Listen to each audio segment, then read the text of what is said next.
Mesdames, Messieurs, bonsoir. Grâce à Midrash Yehuda Manitou, on se retrouve comme chaque mardi soir, on est avec le Rav Eitan Fison pour continuer à parler de ce fameux chapitre dans la Gemara de Sanhedrin. C'est le Perek Chelek qui nous parle donc de ce qu'on est en train de vivre, la Géoula. Bechavod Eitan. Shalom, shalom, shalom le Koulam. Et ça y est, on avait parlé d'en parler, il est temps d'en parler. On va parler de date, on va parler de décompte, on va parler de la Géoula. C'est quand la Géoula, c'est quand le Mashiach. On est parti, on va donner des dates et on va se tromper et tout ira bien. Ok?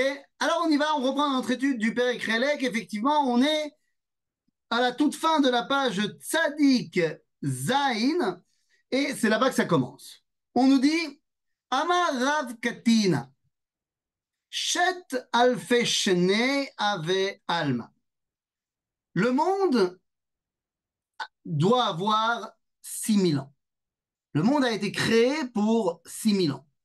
Alors, évidemment, on ne parle pas du monde physique.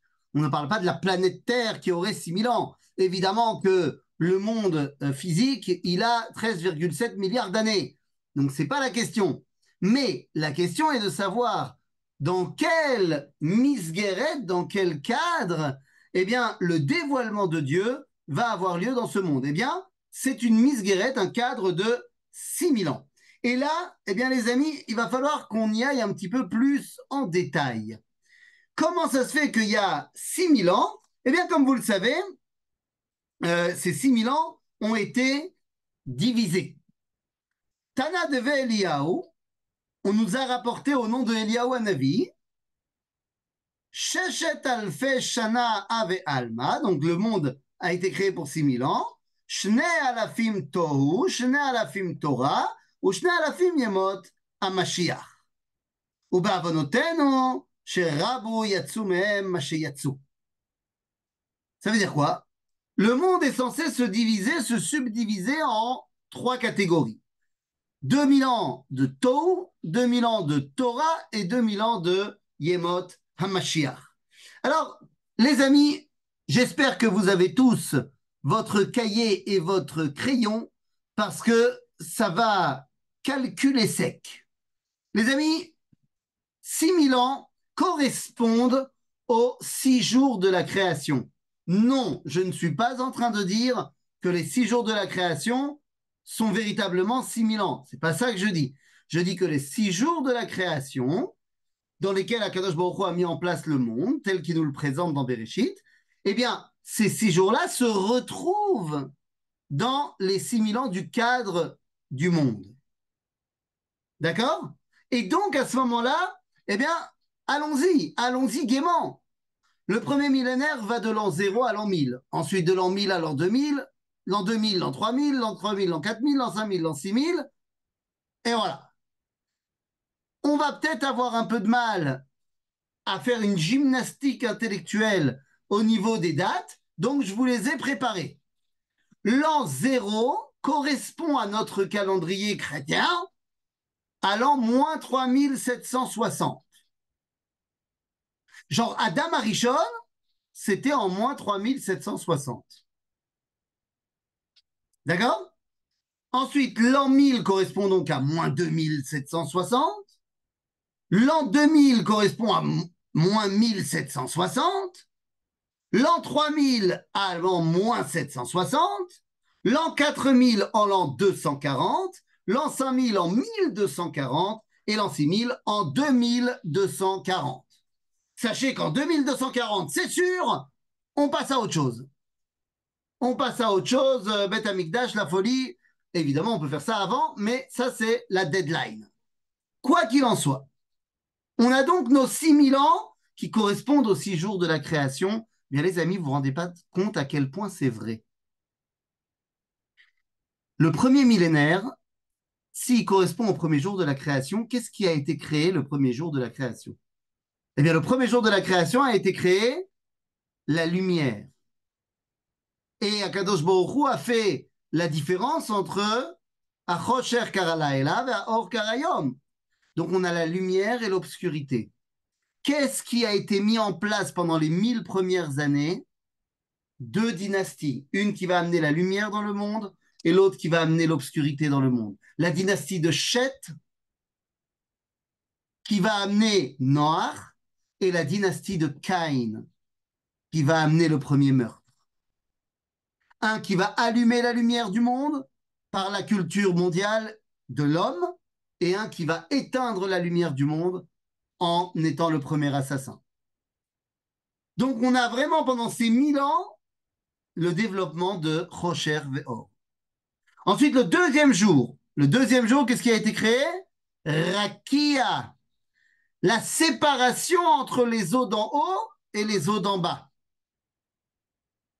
Eh bien, les amis, qu'est-ce qui s'est passé pendant le deuxième millénaire, entre l'an 1000 et l'an 2000, c'est-à-dire en l'an moins 2760 à moins 1760? Et les amis, je vous le donne en 1000, il y a eu le déluge et la tour de Babel.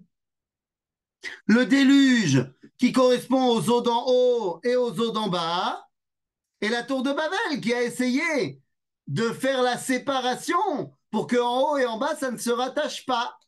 C'était ça le but de la tour de Babel.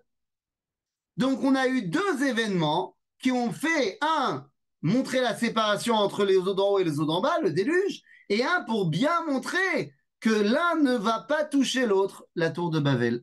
Et ça, ce sont les deux événements de ce deuxième jour, de ce deuxième millénaire. Le troisième jour, eh bien, qu'est-ce qui s'est passé? Les amis, d'abord, on commence en 1948 avec la naissance d'Abraham. Alors, on est à la fin du deuxième jour, mais Abraham va véritablement bosser dans le troisième jour. Et qu'est-ce qui se passe? Qu'est-ce qu'on fait le troisième jour? Eh bien, le troisième jour, les amis, vous aurez remarqué que les 2000 premières années, donc le premier et le deuxième jour, c'est 2000 ans de Tohu. Qu'est-ce que ça veut dire Tohu? Ça veut dire que c'est un monde qui avance sans but, sans objectif.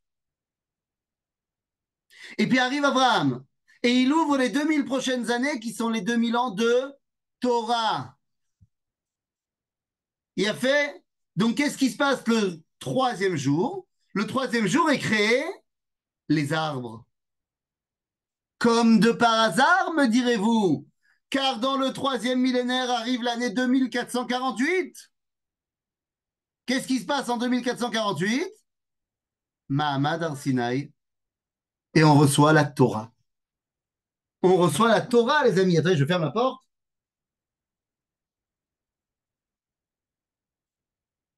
Hop là. On reçoit la Torah en 2248 et elle est mise sur le Ktav 40 ans plus tard, en 2488. Donc on est en plein dans le troisième jour où on reçoit la Torah. Quel rapport entre l'arbre et la Torah? Eh bien, vous le savez, l'arbre, enfin la Torah est appelée Etz Chaim Hi Lamachazikim Ba. Donc il y a la Torah à ce moment-là, c'est les arbres. Le quatrième jour vont être créés les Meorot Bashamaim, le soleil, la lune, les étoiles. C'est beaucoup moins éclairant que la lumière originelle, bien sûr. Mais c'est ce qui nous permet de voir clair dans la journée et de entrevoir clair pendant la nuit. Eh bien, qu'est-ce qui s'est passé pendant ce quatrième millénaire, entre l'an 3000 et l'an 4000? Ben, c'est pas shoot. Nous sommes entre les années moins 760 et 240. Et les amis, il y a eu deux événements essentiels. Le deuxième temple, qui a permis, et la révolte de Hanouka au milieu, qui a permis d'amener la lumière d'Israël dans le monde. Ça, c'est quand on a le soleil. Et il y a eu également la rédaction de la Mishnah pour avoir une petite lampe de poche pendant la galoute, pendant la nuit. Donc, c'est le soleil et la lune.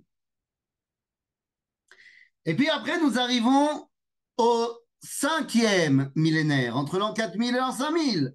C'est-à-dire en date chrétienne, pour se repérer, entre l'an 240 et l'an 1240. Eh bien là, les amis, qu'est-ce qui va se passer? Eh bien, il va se passer qu'il va y avoir deux grandes civilisations qui vont marquer le monde. Il va y avoir la civilisation romaine, qui va devenir la civilisation chrétienne, et il va y avoir l'islam. Ok. Quel est le symbole de Rome? C'est l'aigle de Rome. Et quel est l'animal symbolique de l'islam?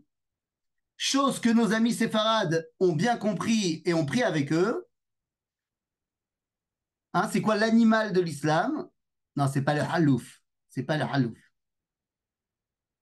C'est celui qui mange des yeux de quoi?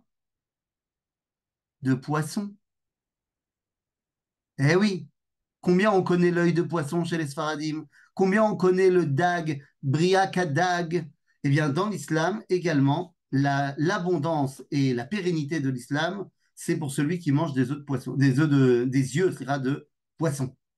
Voilà, que vous allez me dire quel rapport entre l'aigle et le poisson. Qu'est-ce qui a été créé le cinquième jour à Botaï? Les oiseaux et les poissons. Et puis ça nous amène au sixième millénaire. Entre l'an 5000 et l'an 6000. Entre l'an 1240 et 2240. Bon, c'est une époque qu'on connaît quand même un petit peu plus. Eh bien, qu'est-ce qui se passe? Qu'est-ce qui est créé à ce moment-là? Les animaux, mais surtout l'homme. Et donc, ce qui va évidemment plus nous intéresser, c'est cette période-là. Mais on se rappellera qu'entre l'an 2000 et l'an 4000, eh bien, c'est les 2000 ans de Torah dans lesquels on a dit on a reçu la Torah et on a mis en place la Torah orale, la Mishnah. Et après commence 2000 ans de Yemot HaMashiach. Et vous remarquerez que Yemot HaMashiach, ça commence avec l'avènement du christianisme et de l'islam. Quoi? Le christianisme et l'islam pour l'avènement de Yemot HaMashiach? Oui, nous dit le Rambam dans la lettre qu'il envoie à Rabbi Ovadia Aguer, à la question est-ce qu'on a le droit de se moquer de Jésus et de Muhammad et du christianisme et de l'islam? Répond le Rambam, non. Bien que le christianisme ce soit de l'idolâtrie et que Jésus, on n'a pas du tout kiffé le personnage et que Muhammad non plus, il n'empêche que et le christianisme et l'islam ont rapproché l'écrasante majorité du monde au monothéisme. Donc ça fait partie de l'idéal messianique.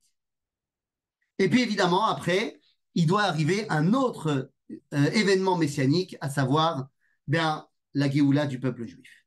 Et là, eh bien, puisqu'on dit cela, il faut bien comprendre que le sixième millénaire, ça correspond au Yom HaShishi. La création de l'homme, c'est la Géoula. Mais c'est quand, cette Géoula? La Géoula, les actions de Dieu dans les 5 jours, les 6 jours de la création, c'est toujours Vaï Erev, Vaï Boker. Il y a donc dans chaque millénaire 500 ans de nuit où il ne se passe pas grand-chose et 500 ans où tout commence à bouger. Ce qui veut dire qu'à partir de l'an 5500, c'est le matin du 6e jour. Vous êtes d'accord avec moi? Vous me suivez? Aujourd'hui, on fait des maths. L'an 5500, c'est le matin du 6e jour. C'est le début de la Géoula. Et c'est quoi en date goy? Les amis, c'est 1740.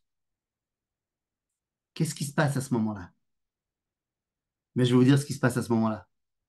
Ce qui se passe à ce moment-là, c'est que c'est l'avènement de la chassidoute. Vous connaissez le Baal Shem Tov. Vous avez entendu parler de lui, j'imagine. On ne connaît pas grand-chose du Baal Shem Tov pour de vrai. Il y a beaucoup d'histoires qui ont été racontées sur sa vie, sur ses enseignements, machin, mais des choses qui viennent directement, véritablement de lui,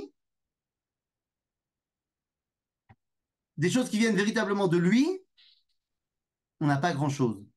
Il y a un texte, par contre, où on sait que ça vient de lui, de sa plume. Pourquoi?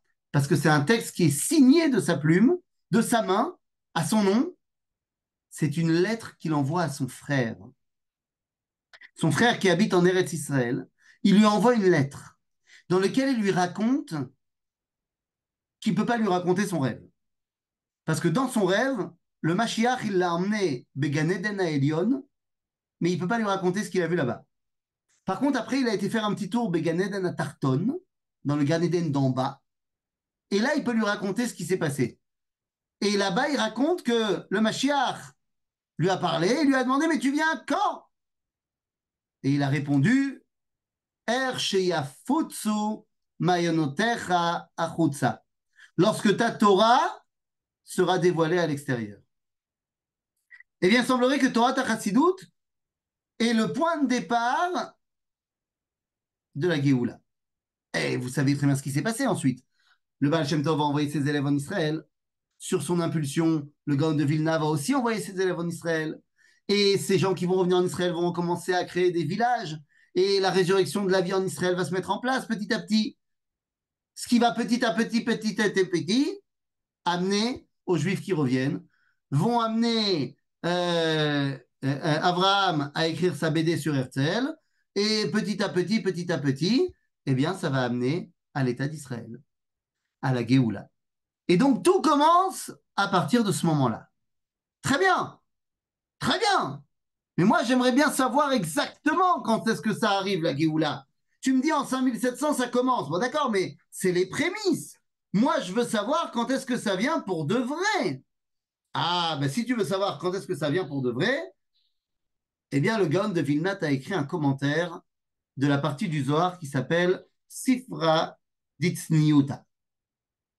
Partie du Zohar qui s'appelle Sifra Ditzniuta, donc le Gaon de Vilna a écrit un pérouche là-dessus. Et il explique là-bas, Veda, sache, Shekol Elu Hayamim Em Remez le Sheshet Alafim Shana Shem Shishayamim Kemashal. Et là, il te dit, en particulier le 6e jour. Et donc, on peut commencer à dévoiler le moment exact de la Géoula en faisant des petits décomptes. Ben oui, on a compris que un jour, c'est 1000 ans. Donc, il y a 500 ans de nuit, 500 ans de jour. Il y a 12 heures dans une journée. Vous me suivez?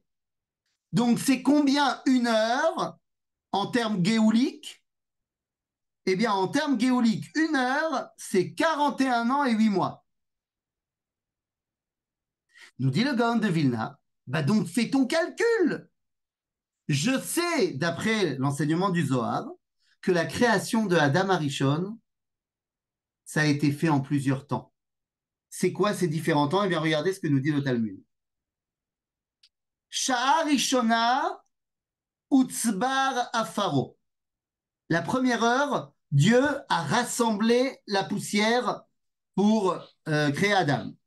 Shenia Nasa Golem.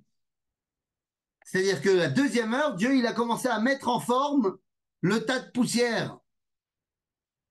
Shlishit Nimtechu Evarav. La troisième heure, Dieu, il a sorti les mains, les pieds. Revit Nizreka Bo Neshama. Dieu, il lui a mis la Neshama Bashar Revit. Chamishit Kamal Raglav. La cinquième heure, il s'est levé. Le dit Gaon de Vilna, la cinquième heure, il s'est levé, Zé Géoula. Et donc, il ne te reste plus maintenant qu'à faire un tout petit calcul et tu arrives, d'après le Gaon de Vilna, qui, je rappelle, vit il y a 220 ans, il te dit la Géoula, c'est donc en 1948. Et voilà, c'est réglé. La Géoula, nous dit le Gaon de Vilna, en 1948. Il te donne l'exactitude de l'événement. Mais attendez, je croyais qu'on n'avait pas le droit de donner des chiffres.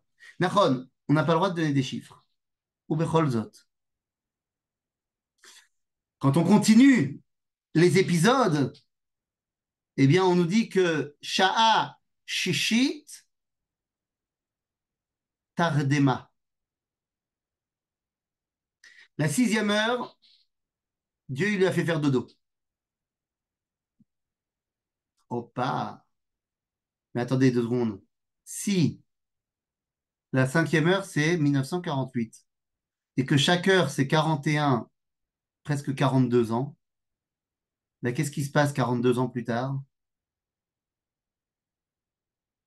C'est quoi la Tardema? Ça nous amène aux années 90, les amis. Les accords d'Oslo, vous avez entendu parler? C'est le moment où le peuple juif s'endort, comme de par hasard. Seulement attention. Alors, qu'est-ce qui arrive à la 7e heure? À la 7e heure, Nisdavgalo Chava. 7e heure, il a découvert Chava. Et ils ont reçu leur zivoug, l'union entre Adam et Chava. Mazen Nisdavgalo Chava, bah, c'est censé être le Beth Amikdash. Makom Azivoug, entre Akadosh Baruch Hu et Knesset Israël.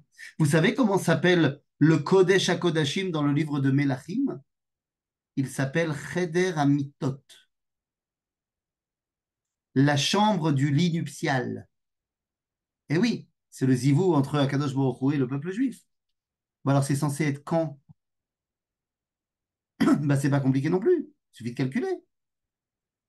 Si on suit toujours ce même calcul, il semblerait que aux alentours des années 2031, 32, on y est. C'est le moment du zivoug. Donc on ne serait pas en train de nous dire ce qui se passe dans notre évolution de la Géoula?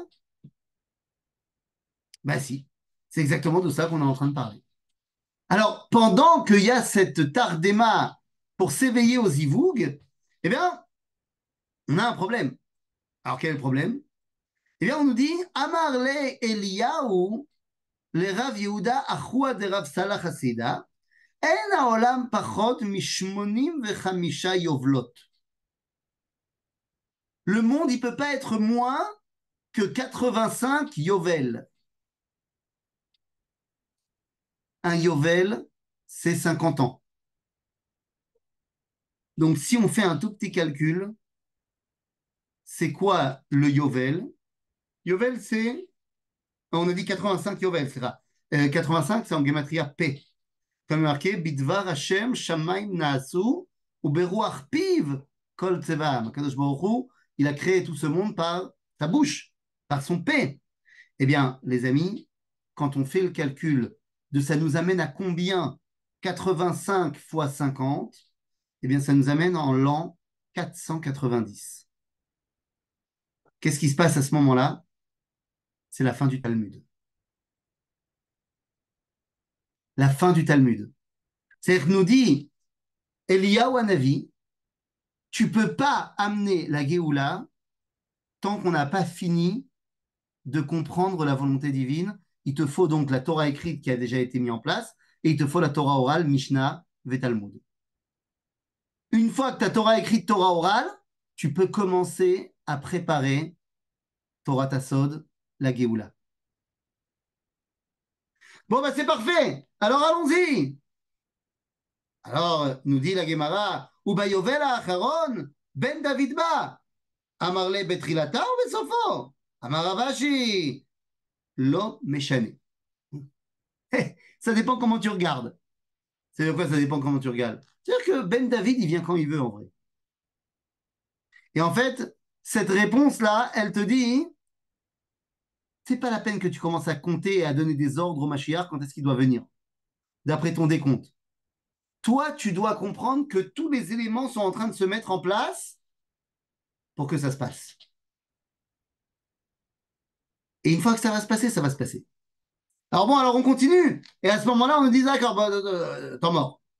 Donc tu m'as dit, les 6 jours de la création, c'est les 6000 ans, c'est passé plein de trucs. Ok.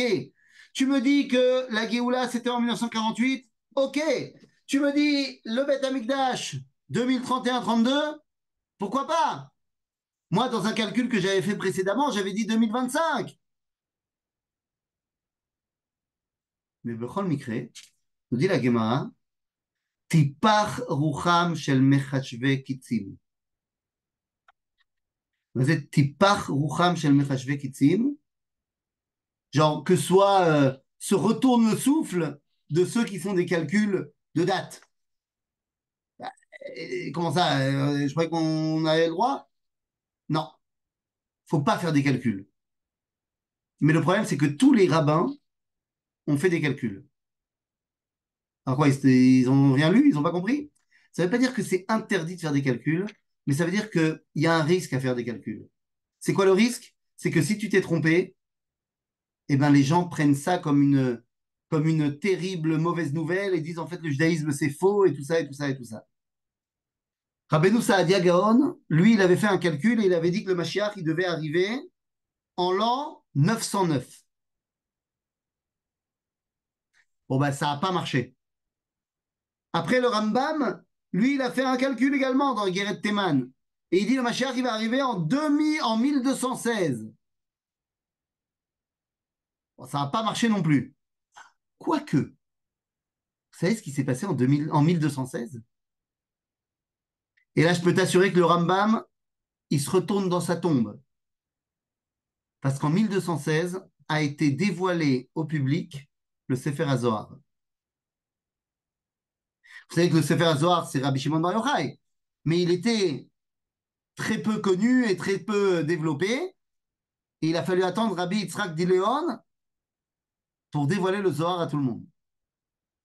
Et donc, 1216, c'est le moment où le Zohar sort à l'extérieur. Et c'est complètement lié à la Géoula. Parce que nous dit le Sefer HaZohar, c'est en étudiant ce livre, le Sefer HaZohar, que sortiront Israël de l'exil, Berachamim. Donc, évidemment, le Rambam, il n'avait pas complètement tort. Nachon le Mashiach, il n'est pas venu en 1260, en 1216, etc. Mais Sefer HaZohar, il a commencé à permettre le moment où le Mashiach il va venir. Chav, le Maharal de Prague, dans le livre Netzach Israël, pose la question et il dit, je ne comprends pas, comment ça se fait que Daniel, on ne lui a pas laissé dévoiler la date officielle du Mashiach? Il nous dit, le Maharal, parce que c'est très important qu'on ne sache pas quand est le Mashiach. Pourquoi? Parce que parmi les choses que Dieu dévoile, Be'esach Hadat, Yesh Mashiach. Il y a plusieurs choses, nous dit la Gemara, que Dieu il dévoile Be'esach Hadat. C'est-à-dire, tu t'y attends pas et pouf, il arrive. Et ça, c'est le Mashiach. Un des trucs, c'est Mashiach. Pourquoi?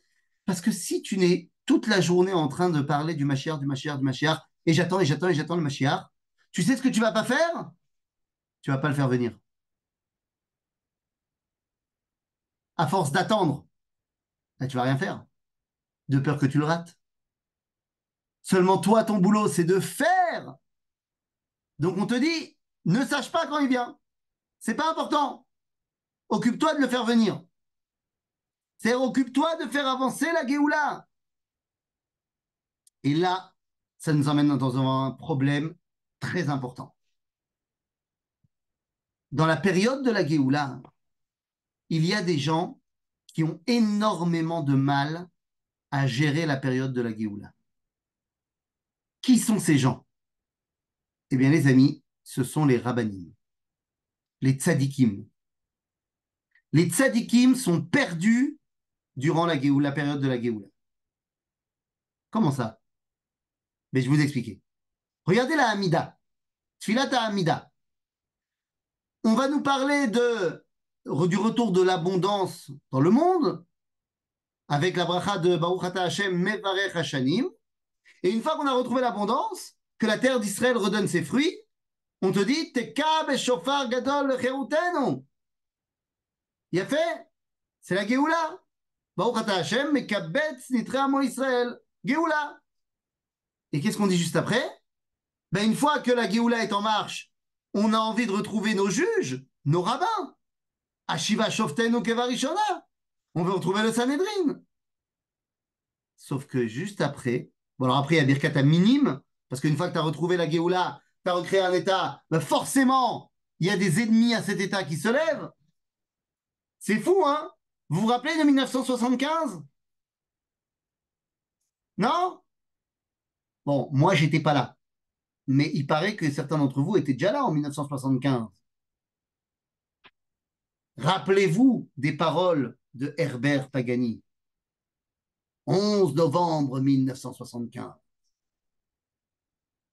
J'étais dans le métro et j'entends deux dames dire T'as vu? Encore ces juifs avec leur histoire à l'ONU. Que des emmerdeurs. C'est vrai. On emmerde le monde. Bon, je vais pas vous faire tout Herbert Pagani. Hein, vous avez qu'à l'écouter. Qu'est-ce qui se passe en 1975? Résolution de l'ONU. Comme quoi, c'est pas nouveau. Sionisme égale racisme.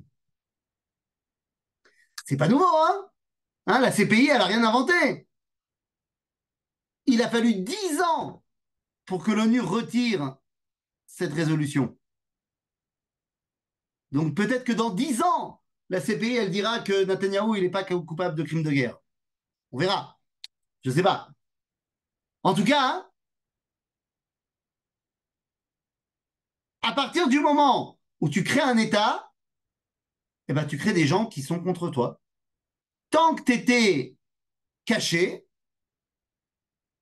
eh ben, il n'y a pas de problème. Personne ne te fait des problèmes. De temps en temps, il y a un petit pogrom. Mais c'est entre nous. C'est bon enfant, un petit pogrom. Mais là, tu demandes à refaire un État. T'as refait un État et t'as osé gagner la guerre. Non, mais ça va pas, on va être contre toi.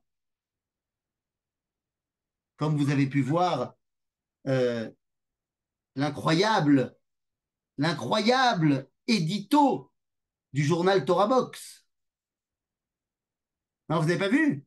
Aïe, aïe, aïe, aïe, aïe. Alors là, ça vaut le détour. Franchement, ça vaut le détour.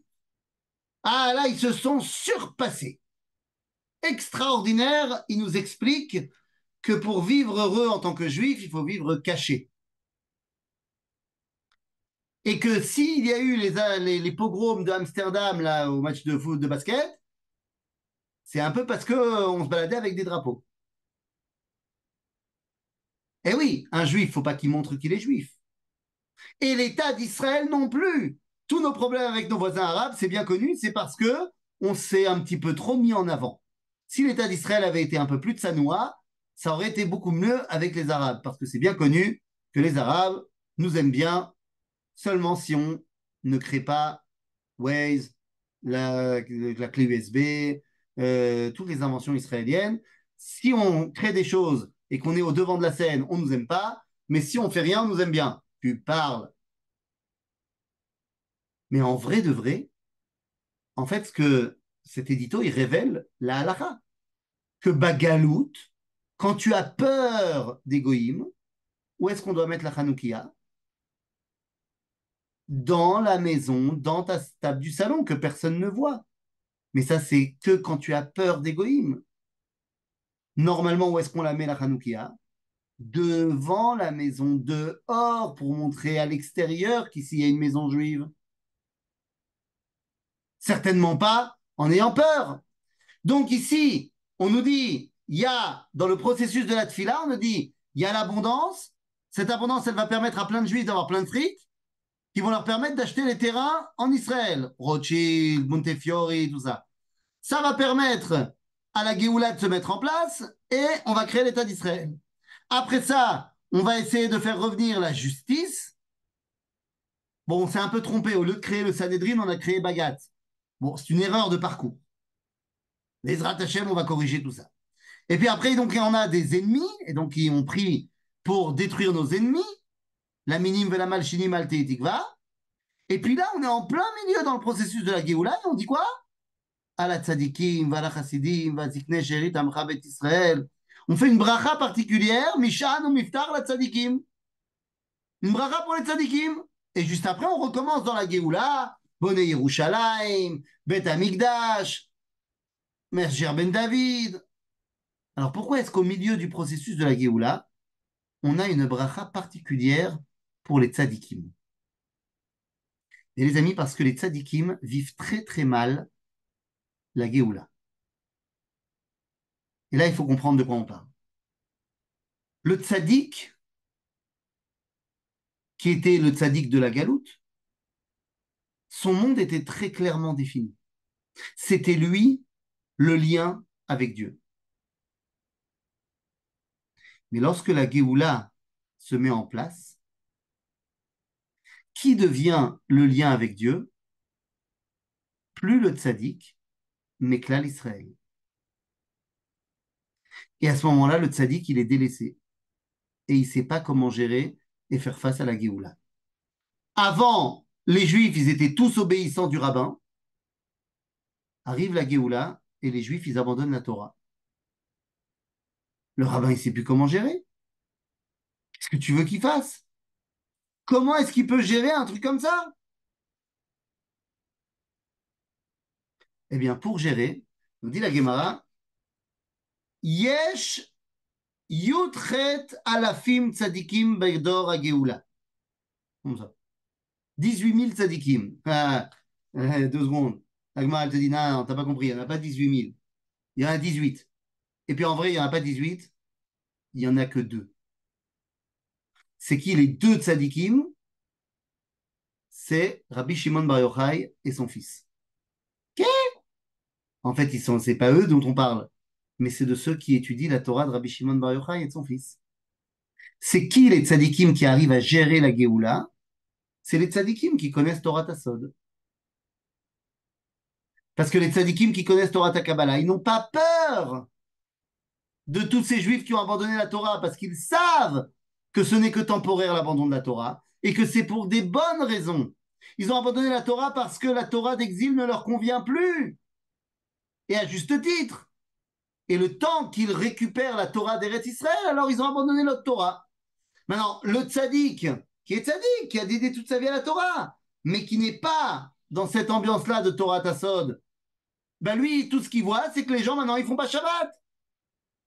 Et il dit, mais dans mon shtetl en Pologne, en Tunisie, tout le monde faisait Shabbat. Et tout le monde était habillé de sniout. Et là, regarde comment ils sont habillés n'importe comment. Tu appelles ça la Géoula? Mais oui, parce que toi, tu es un tzaddik qui n'arrive pas à voir le processus de la Géoula se mettre en place. Donc, on a besoin dans le processus de la Géoula d'une bracha particulière pour les tzaddikim. Et c'est ce qui nous amène au moment où on te dit, donc dans la Géoula, si j'ai bien tout compris, il faut faire teshuva. Nachon, il faut faire teshuva. Mais quelle teshuva? C'est quoi la teshuva de la Géoula? Mazat teshuva chez la Géoula? Ben, vous le savez déjà. C'est quoi la teshuva de la Géoula? Premièrement, de revenir en Eretz Israël. Et oui, c'est marqué comme ça dans les versets de la teshuva. Dans les versets de la teshuva, dans la paracha de Niktavim, dans le livre de Dvarim, on nous dit quoi? Veshavta ad Hashem Elohecha veshamata bekolo veshav Hashem veshav ekibetzcha mikol ha'amim asher epitzcha Hashem Elohecha shamma. C'est-à-dire que la teshuva de base, c'est de revenir à Eretz Israël.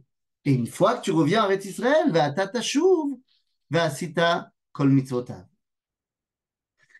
Il y a deux dimensions. Revenir en Eretz Israël et revenir aux mitzvot. C'est de ça qu'on parle, les amis. Et non pas dans l'autre sens. Lorsque tu vois, et moi je travaille avec eux, hein, mais lorsque tu vois toutes ces associations en Hutzlaretz qui essayent de connecter les juifs à leur identité et à leur faire Shabbat, et à leur faire manger kasher, et à se battre contre l'assimilation, c'est chachouv, méod. Mais il faut rajouter à cela le truc que ben, le vrai, la vraie chose première qu'il faut faire, c'est les éduquer à revenir en Eretz Israël. Et quand ils seront en Eretz Israël, on leur apprendra à faire Shabbat, à manger kasher, et ainsi de suite, et ainsi de suite, et ainsi de suite. Et donc, c'est pour ça qu'on a cette bracha au milieu, pour la bracha pour les tzadikim. Dit Amar Rabbi Yoshua, Im en osin tshuva en nigalim. Ah, dit Rabbi Yoshua, ouais, Rabbi Yoshua, il te dit, Im en osin tshuva en nigalim. S'il n'y a pas de tshuva, il n'y a pas de geoula. Là, c'est nachon. Parce qu'on a dit, c'est quoi tshuva? C'est revenir en Israël. C'est quoi Géoula? C'est quand on recrée notre état. Et donc, termine la Gemara en disant Amar lo akadosh baruch hu ma'amid lo melech shegzerotav kashot ke'aman ve'Israël osim tshuva ve'machziram lemutav. C'est-à-dire que comment est-ce que les gens ils vont revenir en Israël pour amener la Géoula? Comment ils vont faire tshuva? Soit ils se réveillent tout seuls, soit on leur emmène un Aman. soit ils se réveillent tout seuls, soit on leur emmène les persécutions et les manifestations antisémites à Paris. Et ben sauf ils reviennent. Et quand ils reviennent en Israël et qu'ils participent à la Géoula, c'est-à-dire à l'indépendance du peuple juif, alors, Em Yocholim Larzor les Moutav. C'est-à-dire ils peuvent revenir à la Torah et aux mitzvot. Ça a l'air? Eh bien, les amis, c'est de ça qu'on parle.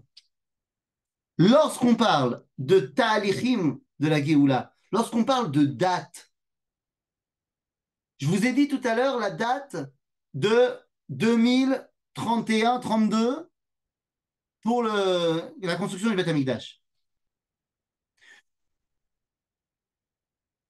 En 2036, d'après les prévisions et les estimations de ce qu'on appelle le ministère, alors en l'occurrence ici, c'est le ministère de la Klita, mais ils ont travaillé avec le JPPPI, tu connais de Dov Maimon, l'organisation qui s'occupe de la prédiction et des pronostics pour le peuple juif. Si on continue dans le monde dans lequel on est, les projections nous disent qu'en 2036, ça y est, la majorité du peuple juif est en Israël, selon tous les décomptes. Et vous comprenez que, en fait, tout est lié. On a dit 2032, Binyamin Bet Amikdash, on verra bien. Mais vous comprenez que Bet Amikdash, avec le Rov Yoshevea Alea, que le fait que la majorité du peuple juif est en terre d'Israël, eh bien, tous ces processus-là vont ensemble. Et ce sont les années qui arrivent. Ce sont les moments que nous sommes en train de vivre. Et donc, bah, on ne peut que se répéter et se répéter et se répéter qu'on vit une période absolument extraordinaire. Et nous avons tout à fait le droit et nous sommes légitimes de se dire que Bezrat Hashem, c'est notre génération, on verra le Beth Amikdash. C'est pas une affabulation de dire quelque chose comme ça. Parce que si on regarde toutes les choses qu'on a déjà vécues, eh bien franchement, rien ne nous empêche de commencer à réaliser le rêve. C'est pour Rabotai. Nous sommes la génération de la Géoula. Les prémices ont déjà eu lieu et c'est où? Maintenant, il ne nous reste plus qu'à mettre en place les dernières cartes pour que 2032 soit véritablement un moment extraordinaire. Et c'est pas dans longtemps, hein, 2032, les amis. C'est dans 7 ans. Hein. 2032, c'est dans 7 ans. Hein. C'est vraiment pas grand-chose. Donc, moi, j'ai envie de vous dire euh, que voilà, moi, 2032, si je dois réfléchir très, très personnellement, euh, voilà, j'ai envie de te dire, 2030, dans 7 ans, j'aurai 46 ans. Bon, c'est une bonne année pour aller au Beth Amikdash pour la première fois. Je pense que c'est une bonne année. Mon fils aura 20 ans. Ah, c'est une bonne année pour se marier au jardin du Beth Amikdash. Ah, ça peut être une bonne salle de mariage. Les amis, tout est en place.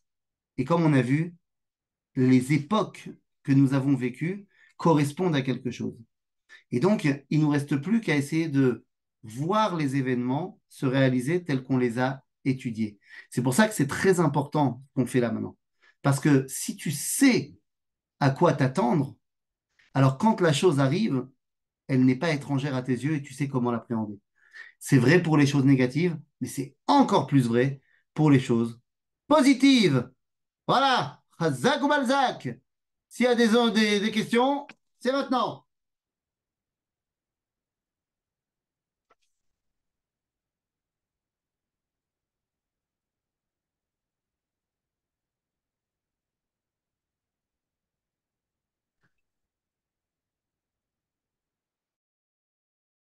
Alors, les questions, vous pouvez ouvrir le micro. Pose la question. Est-ce que vous avez vu notre duo de choc hier? Ah, il faut absolument qu'on l'envoie et qu'on le mette sur Midreshet Yehuda. Le cours extraordinaire du duo de choc qu'on a fait avec Johan hier. On a lancé un nouveau cours qui s'appelle, j'ai changé le nom,